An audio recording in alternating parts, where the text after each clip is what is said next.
De dir-te a un metge que estàs en una fase terminal i que bueno, que si a Barcelona no d'això, doncs que tens els dies comptats, estar aquí ara explicant la meva història, hi ha un camí molt llarg, no?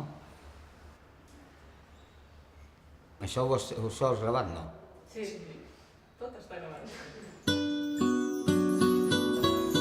Si jo ara miro la meva vida abans, el 2014, i ara el 2017, o sigui, em llevo, vaig a treballar, surto amb els amics, canto a la coral, vull dir, faig el que feia.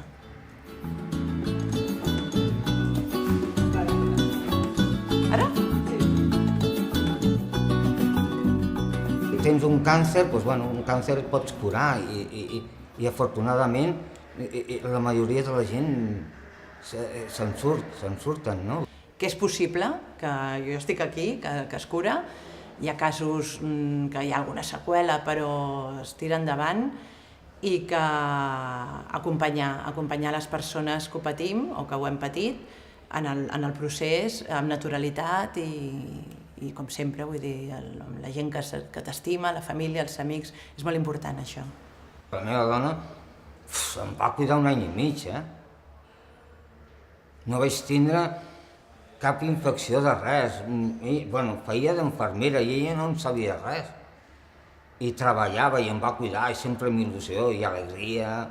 Vull dir, la meva germana igual, vull dir, que això és molt important, que el que està malalt al seu voltant també, ostres, el mimin una mica, no?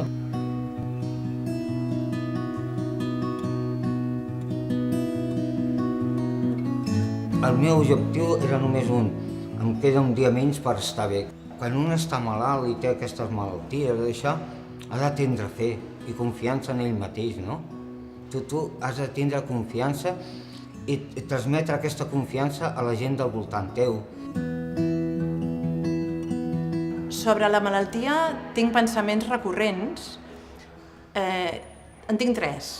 Un és, sisplau, ja ho he passat, no cal que torni això, ja ho he viscut. Per tant, sí que aquella petita por i el pensament de que no torni a passar. Un altre és, quan veig notícies de és un heroi, ha superat el càncer, o m'ho diuen, no? Jo no em sento ni cap heroïna, ni penso que la gent que ho superi sigui heroïna, ni que sigui una lluita. No, és una cosa que te la trobes, que tant de bo no hagués passat i que ho entomes com pots. I després, fins i tot a vegades hi ha com un cert sentiment de culpa, de dir, ostres, jo sí i ell no, per què? Després passa, i penses, quina sort que he tingut. I agraïment, agrair cada moment i cada dia. Però aquests 3 pensaments, o sigui, el petit sentiment de culpa, el de no ser un heroi ni una heroïna, i sisplau, ja està, només. Estic molt agraït a la vida i tindre la sort de caure en un equip de metges tan fantàstic, no? I tan humà, perquè som gent molt humana. I soc un tio de sort, de molta sort, i molt feliç.